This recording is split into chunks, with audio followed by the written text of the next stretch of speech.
Alam mo ba na may ibang underbone na mas mabilis at malakas kaysa Raider 150 Fi? At ito ay ang Honda Nova-125 na isang 2-stroke, liquid-cooled, single-cylinder na makina na may 6-speed manual transmission. At hindi lang basta-basta umaabot ito ng 21.5 horsepower at 9,000 RPM at may top speed na nasa 150 km bawat oras. Malakas talaga siya, lalo na sa power-to-weight ratio, kaya hindi nakapagtataka kung bakit kayang sabayan o lampasan pa ang Raider 150 Fi sa mga karerahan, lalo na kung pareho silang nakamod kahit na ito 125cc lamang. Ang Raider 150 Fi naman ay 4-stroke at fuel-injected, kaya mas refined at fuel-efficient, pero hindi kasing explosive ng 2-stroke sa initial acceleration. Kaya kung raw power at tunog ng 2-stroke ang hanap mo, panalo talaga ang Nova-125. Kung raw power at acceleration ang pag-uusapan, mas malakas talaga ang Honda Nova-125 2-stroke kumpara sa Suzuki Raider 150 Fi kahit pa mas maliit ang displacement nito. Ito ang dahilan kung bakit Nova-125 umaabot ng 21.5 horsepower at 9,000 RPM 2-stroke engine, mas magaan ang timbang, at mas mabilis ang throttle response. Ideal ito sa drag racing at short bursts of speed. Raider 150 Fi, may 18.5 horsepower at 10,000 RPM 4-stroke full-injected engine, mas matipid sa gas at mas smooth ang takbo.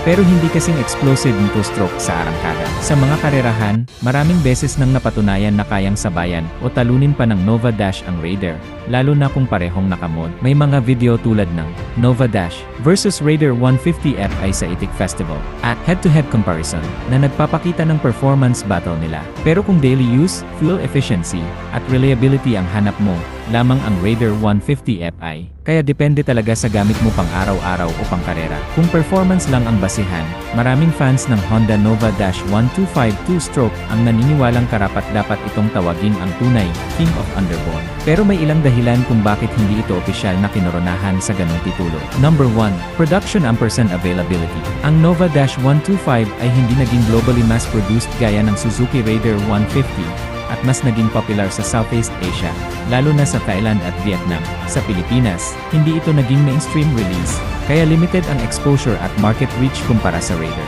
Number 2. Racing dominance. Ang Raider 150 Fi ay consistent na nanalo sa mga official racing events tulad ng Inside Racing Grand Prix at Super Series Nationwide Championship, gamit ang sealed engine categories. Dahil dito, naging visible at dominant ang Raider sa competitive scene, kaya mas madaling i-brand bilang undisputed underbone king. Number 3.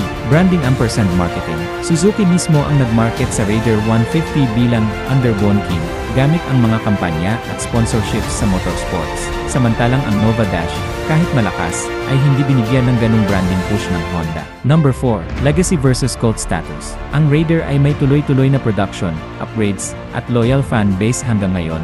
Ang Nova Dash ay naging cult classic minahal ng mga enthusiasts, lalo na sa 2-stroke community, pero hindi naging mainstream sa parehong level. Pero kung tunay na lakas, tunog, at nostalgia ang pag-uusapan, maraming riders ang nagsasabing ang Nova Dash totoong king sa puso nila. May mga TikTok at YouTube videos pa nga na tinatawag itong King of Underbone sa racing scene.